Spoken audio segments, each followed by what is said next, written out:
The Signal Oil Program, The Whistler.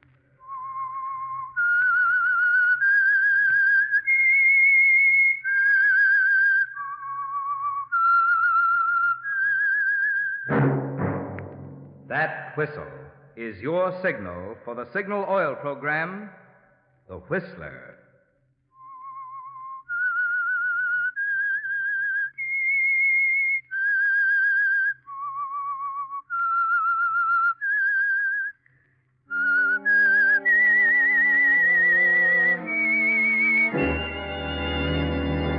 I am the Whistler, and I know many things, for I walk by night.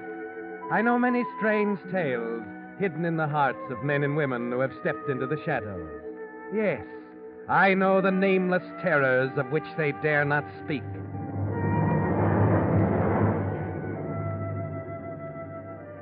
Yes, friends, it's time for the Signal Oil Program, The Whistler. Rated by independent research, the most popular West Coast program in radio history.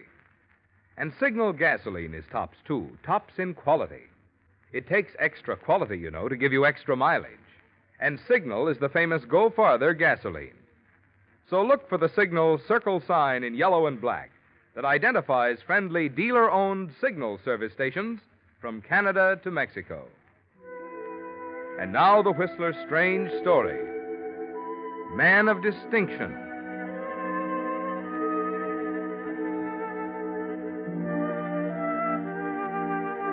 Before he was halfway through the discussion, Tony Gardner knew he held the woman in the palm of his hand, that the red sold tag was as good as on the $20,000 antique dining room set she'd come to inquire about. But he didn't press. He didn't appear eager. He carefully kept it on a plane far above that. Of course, antiques were his first and only love, and Mrs. Fletcher's one extravagance was antique furniture. That was enough. They were soulmates. And I hope you realize, Mrs. Fletcher, what a delight this is to me. Really, Tony? Why? Oh, to talk to someone at long last who really appreciates a genuine antique. There's so many of the other kinds, you know. I talk to them all day. People who don't care whether it's original Duncan Fife or Grand Rapids, so long as they can tell their friends how much it cost them. Well, I'm flattered. As a matter of fact, Mrs. Fletcher, I really shouldn't be in the business of selling things like this set here. I love it so much, I can hardly bear to part with it. Well, it'll be in good hands, Tony. Believe me, there aren't many people I'd give it up to. I guess I am rather lucky. Indeed you are. Well, suppose you come into my office. I have to work out the delivery arrangements and so forth. You're quite sure now you've made up your mind to take this? Why, of course, Tony. You don't think for a moment I'd pass up an opportunity like this, do you?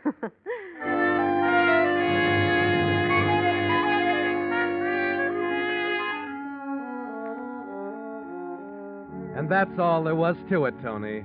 You give her a cordial handshake and watch her leave, holding her check for $20,000 in your hand. It's an important moment, isn't it, Tony? The end of one thing, the beginning of another. The end of the long years of struggle which laid the foundation for this moment. The Madison Avenue shop, the wealthy clientele which follow Mrs. Fletcher's lead. The end of the years of struggle which made you an expert in the style and finish of fine furniture, and the style and finish of the fine women who bought it. But there's an anxious wait ahead, Tony, after that fabulous dining room ensemble is delivered. Yes, if it passes the inspection of the people you know will examine it, if it stands up under inspections as rigid as those you put it through, the way will be clear, the possibilities limitless. But only time, days of anxious waiting can tell you that. Meanwhile, there are other customers, like the fresh-looking young woman who drops in a few days later.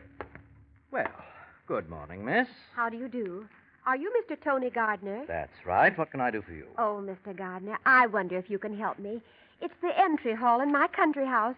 You see, it's so large and kind of awkward that I'm having trouble with it. I see. Well, as it happens, I couldn't do much today, but I'm perhaps a friend if of you come Mrs. back... Fletcher's, if that makes any difference.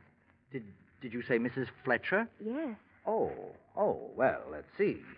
An entry hall, you say. Big, huh? It's immense, with 4 doors. Well, it's hard to tell without seeing it, of course. How about something large, dramatic? This Charles II chair, perhaps? Maybe. What about that big piece in the window, the bookcase? It's beautiful. Oh, the brake front. Uh-huh. Oh, yes, very striking. Italian Renaissance, you know, but... It'd be perfect. Just exactly right. Oh, I'm sorry. It just isn't for sale. It belongs to my refinisher, Mr. Fennig. Oh, I'm so disappointed, Mr. Gardner. I have to admit now that I really came for the brake front. Mrs. Fletcher said today that... Oh, you were out there today? She had a regular open house to show off that perfectly gorgeous dining room set you sold her. She liked it then, huh? She loved it. Oh, we were all so impressed. You know, she wouldn't even let the servants dust it until the insurance people had been there. Really? Did she get her policy? Well, why not? She told me the underwriter said it was undervalued at $20,000. Oh, it was really quite a bargain. Yes, that's what I told her. At $20,000, it was really a steal.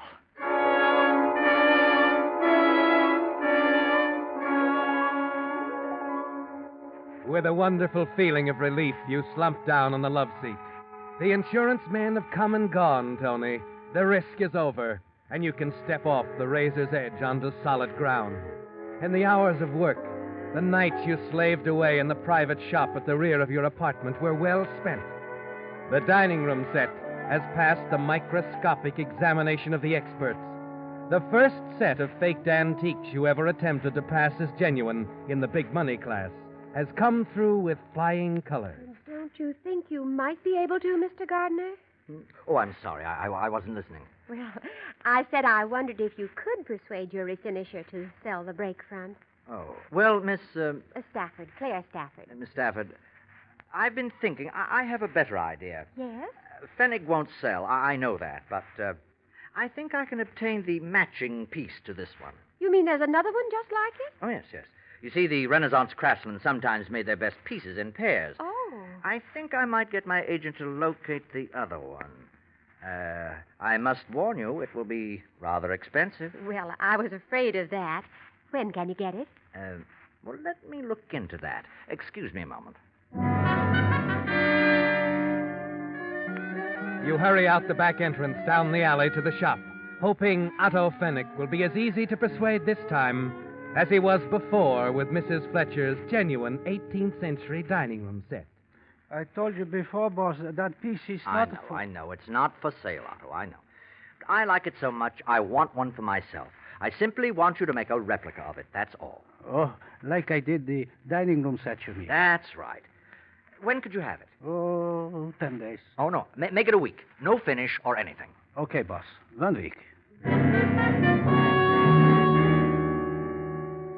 2 weeks? Why, that's wonderful, Mr. Gardner. It's in Milan, according to my agent's last report. We can get it aboard the Count Liguria. Sails tomorrow. I'll cable my man right away. You have quite an organization, Mr. Gardner. And it takes money to operate it, Miss Stafford. As I told you, this will be a little expensive. No one hates big prices more than I do. Oh, how much? $25,000. $25,000. In round figures, that is. That's a lot of money. But I can guarantee you'll be satisfied. All I need is a few hours to make sure. Well, all right. Ah, good. I'll call back from my apartment. No, better yet. I'll come by again, say, at 4 o'clock. Fine. 4 o'clock.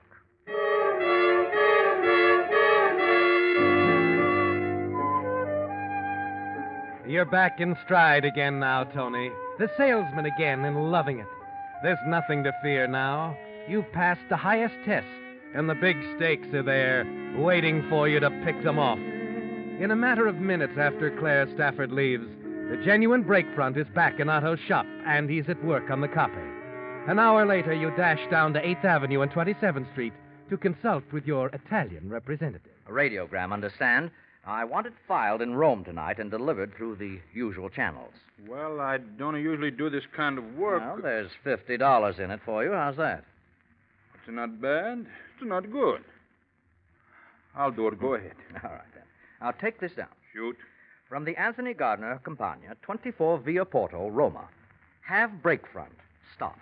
Personally supervising loading, Naples, Count Liguria. Forwarding documents to cover ship.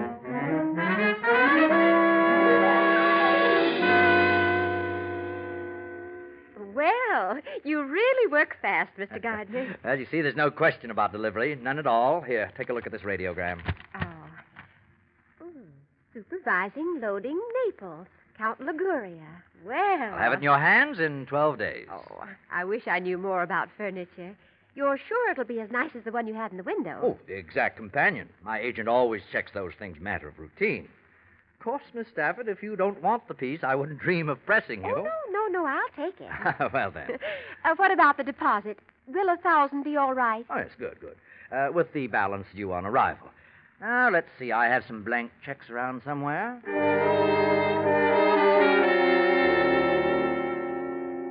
$1,000. You watch her write it on the check, smile and thank her as she hands it to you and walks back out the door. As you pick up the checkbook from the counter, you realize she's absent-mindedly put the radiogram in her purse. You start toward the door, and then decide she'd think it odd if you followed her out onto the street, and it won't matter now anyway. As a matter of form, of course, you must call Mrs. Fletcher. Tony, I know it was horrid of me not to call you about the dining room set. Just the same, I want to thank you, Mrs. Fletcher. I do really appreciate... Oh, nonsense, Tony. What did you sell? Something nice? Well, rather. A brake front. $25,000 worth. Marvelous, Tony. Who is it? Friend of yours, Claire Stafford. Oh, yes, the young business girl. Business girl? Attractive person. I suppose she has a rich friend. Nice customer for you, Tony. Works for an insurance company. That's how I met her, you know. She's an antique expert. Oh, exciting, really. Investigates frauds and all that sort of thing.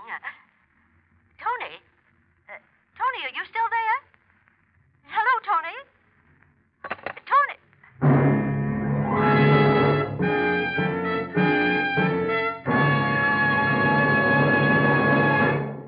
With the prologue of Man of Distinction, the Signal Oil Company is bringing you another strange story by The Whistler. But now, in place of the message about Signal gasoline usually heard at this point, Signal Oil Company has asked me to use this time to deliver some important information to men between the ages of 17 and 35. If you can spare one evening per week, you can now turn it into welcome extra cash and extra pleasure by training with your local National Guard unit. The cash is the excellent pay you receive based on the new Army pay scale, plus the training you receive in subjects that will help you advance in your present civilian job. And the pleasure? That comes in the many sports and social activities you'll enjoy with former service buddies and friends and neighbors, plus the honor of being a member of one of America's most respected organizations. Incidentally, there are still many opportunities for ex-servicemen to enlist in grade, which means even higher pay. But the best opportunities are naturally going fast during the National Guard's current campaign to recruit a man a minute. So don't delay. Get full information now by contacting your local headquarters of the National Guard. And now, back to the Whistler.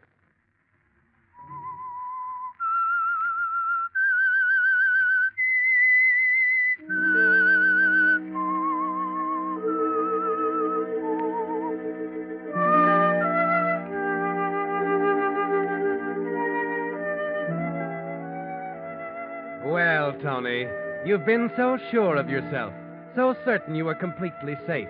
But you can add it all up now. It makes sense, very good sense. Claire Stafford came into your shop this morning for one reason: to trick you into selling her a fake piece of antique furniture as the real thing, to reveal you to the world as a fraud. That's why she seemed so gullible, so wealthy. And that's why she was careful to put that false radiogram in her purse. You thank your lucky stars it's not too late, that there's still one way out, one way to preserve the reputation you've built up so carefully with 10 years of hard work, one way to save you from ruin. You take a cab across town to her apartment.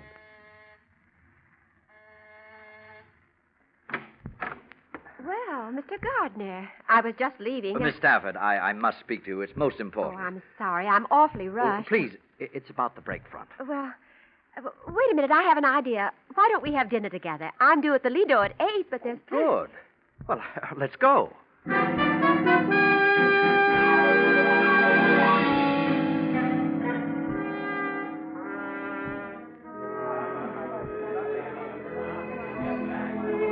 Oh, I'm so glad we came here, Mr. Gardner. Wonderful atmosphere. Yes. Nice music. Now, about the break front, Miss Stafford, I'm terribly upset. So I noticed. Now, what is it? I'm afraid I can't get it here in time for you. But it's on the ship. The radiogram. I know. It seems the ship isn't sailing. There's been a delay of some kind. Oh, that's where you're wrong. I checked. You what? Yes, I called the Marine Exchange. She sailed today on schedule. Oh, I was so thrilled. I wanted Listen, to make Miss sure. Stafford, I'm terribly sorry, but I just can't deliver that piece. That's all. I brought your check along, and I'll be very happy to give it back to you. Now, that's no way to act, Mr. Gardner. We've made a deal. I have your assurance and your radiogram that the piece is on the ship.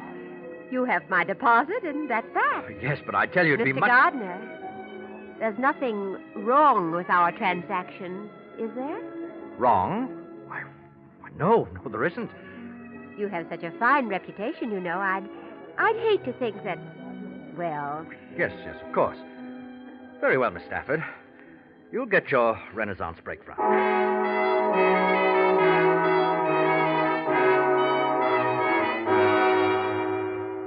She changes the subject, and you make no effort to bring it back during the rest of the meal. You know now that you can't back out without making some damaging explanation, that the only way is straight ahead.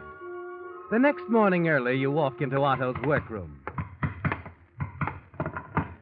Hey, morning, boss. Otto, how's it coming? What? What? Why, the break front, of course. Why, good Lord, is that all you've done? What's the matter, boss? Something wrong? Wrong. You haven't even got the front panels finished. But I only start this morning. Boss, what is the You're matter? dawdling, Otto. That's what's the matter. You're dawdling. I want that break front, and I want it fast. You understand? Now get to it. Get to it.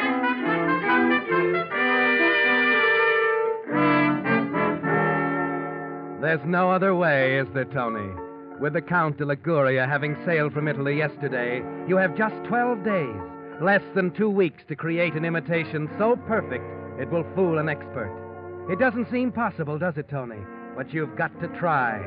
And while Otto is working on the replica, there's something else to take care of. The shipping papers? That's right. Why, on something coming from abroad, they'd consist of a shipper's receipt in duplicate, clearance papers, the captain's receipts, bill of lading, duty certificate. I see. Well, look, I want to know that things are being done right in my company. Could you give me a complete set of sample blanks, please? Oh, sure, mister. Glad to. Thank you. Yellow boxes, you say? Yes, you know, one of your old packing cases with the labels and all still on it. See, I'm going to build a little bar in my home, something different. Oh, see. I think I'll find us something, senor. Well, there she is, boss. All finished. Not bad, eh? Yes, it's fine, Otto. It's fine. I'll call the moving man to deliver it to your apartment, yeah? No. I'll attend to that, Otto. Now, you run along home and get some rest.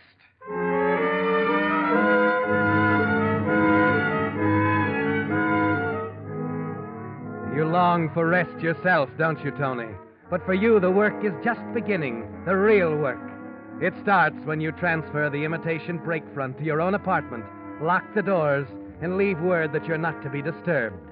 You have 5 days left, Tony, before the Count de Liguria docks in New York Harbor. You pray that it's enough.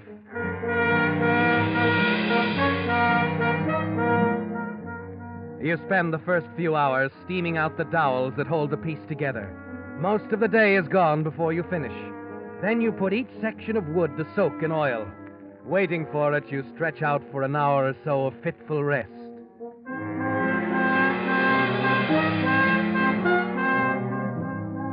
It's early morning as you start the painstaking process of warping the lintels. Evening of the second day as you treat the dowels with caustic, prepare to crack the panels. You're on your nerve now. No sleep, no rest. Just waiting, working, black coffee and cigarettes.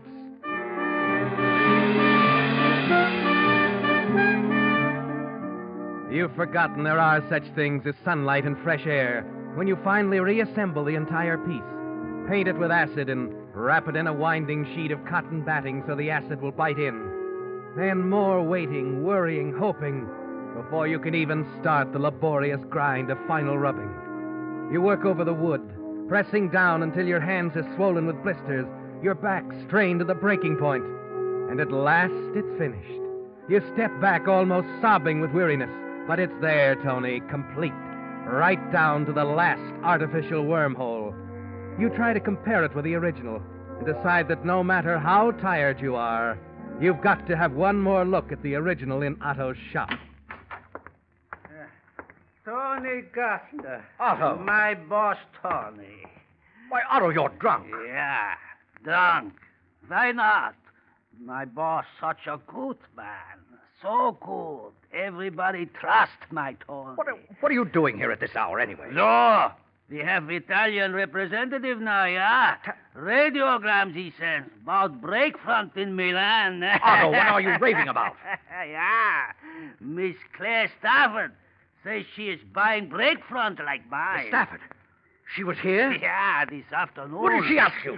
What did you tell her? What did you tell her? Nothing. Let go. Let go. I'll tell you nothing.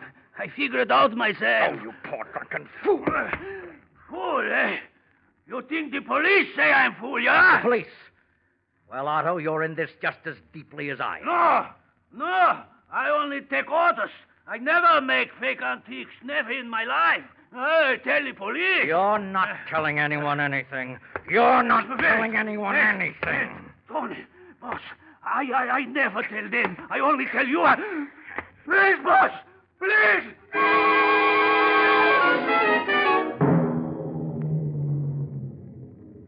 It's over very quickly, isn't it, Tony? Your eyes move from Otto's body sprawled on the floor to the break front. You stand for a moment undecided. It's yours now for the taking, if only... Hey, what's going on in there? Open up! But there isn't time. Someone's at the front of the shop, and Otto can't be found like this. You whirl around, kick out at a can of inflammable varnish. It spills across the floor as you back away. Your last act before slipping out into the alley is to strike a match. Toss it gently into the varnish.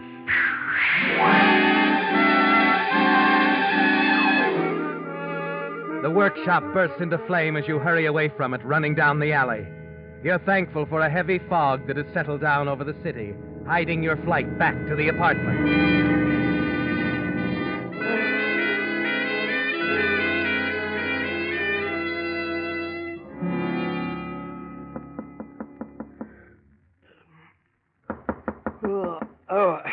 Just a minute. Morning, Mr. Gardner. Oh, hello, son. The manager sent me up, sir. Hmm? He thought you'd want the morning papers about the fire at your refinisher shop. Fire? What fire?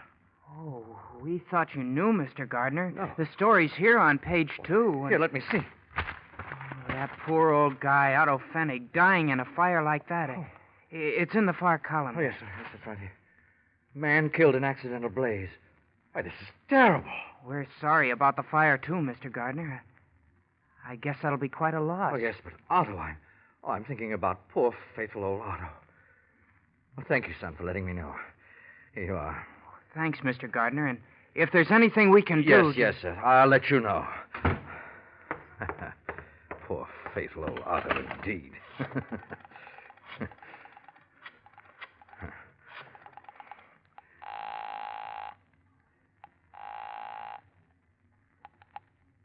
City transfer. Good morning. This is Tony Gardner. Yes, Mr. Gardner. I want you to send a truck over to my apartment right away to pick up a piece of furniture. Delivery to Miss Claire Stafford, Gotham Arms.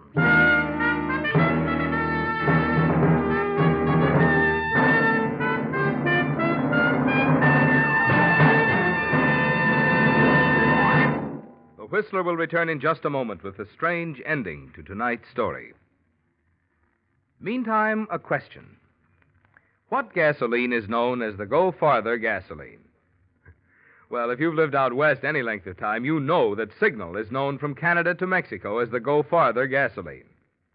Now, naturally, we're mighty proud of Signal's famous mileage. But even more so, we're proud of the extra efficiency Signal gasoline gets from your motor, which makes such mileage possible. For when your motor runs more efficiently, you also enjoy quicker starting, faster pickup, and smoother knock-free power, the things which make driving more fun. That's why folks who want superior performance, as well as those who insist on mileage, are both switching to Signal. They've discovered that to get the tops in gasoline quality, there are just two things to remember. 1, in gasoline, it takes extra quality to go farther. And 2, Signal is the famous Go Farther gasoline. And now back to the Whistler.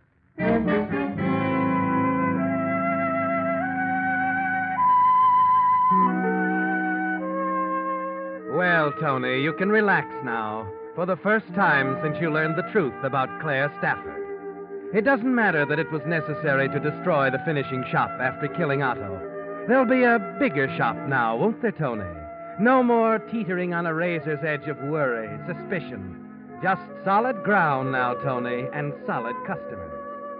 Later in the morning, you go down to the shop, poke disconsolately around in the alley, your face set in an expression of appropriate bewilderment.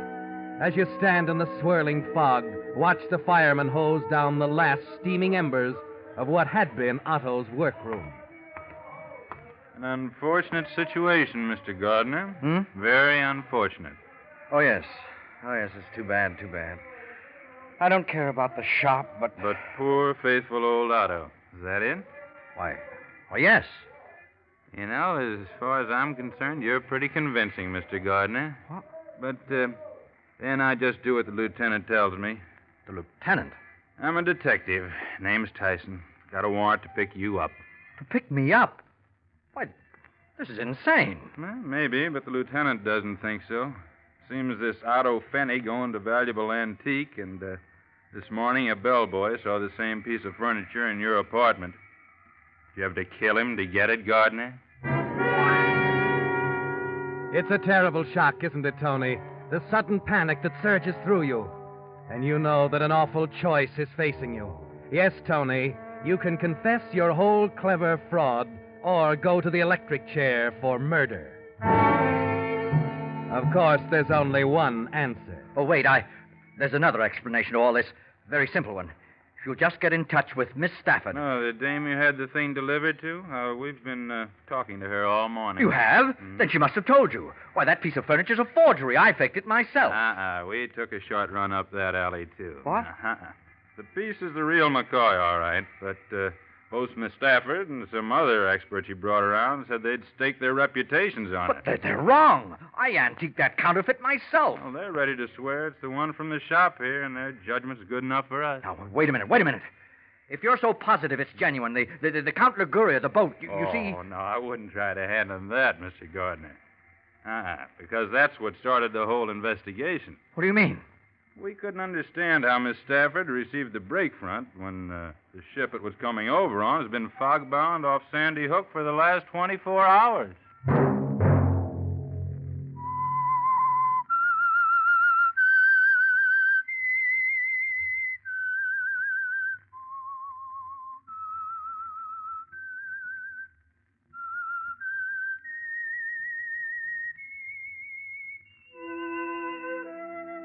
Let that whistle be your signal for the Signal Oil program, The Whistler, each Wednesday at this same time. Brought to you by the Signal Oil Company, marketers of Signal gasoline and motor oil and fine quality automotive accessories. Signal has asked me to remind you, to get the most driving pleasure, drive at sensible speeds, be courteous, and obey traffic regulations. It may save a life, possibly your own. Featured in tonight's story were Joseph Kearns and Sarah Selby. The Whistler was produced by George W. Allen, with story by Jackson Gillis and Robert Eisenbach. Music by Wilbur Hatch, and was transmitted to our troops overseas by the Armed Forces Radio Service. Next Wednesday, for a full hour of mystery, tune in a half hour earlier. Enjoy The Saint as well as The Whistler. This is CBS, the Columbia Broadcasting System.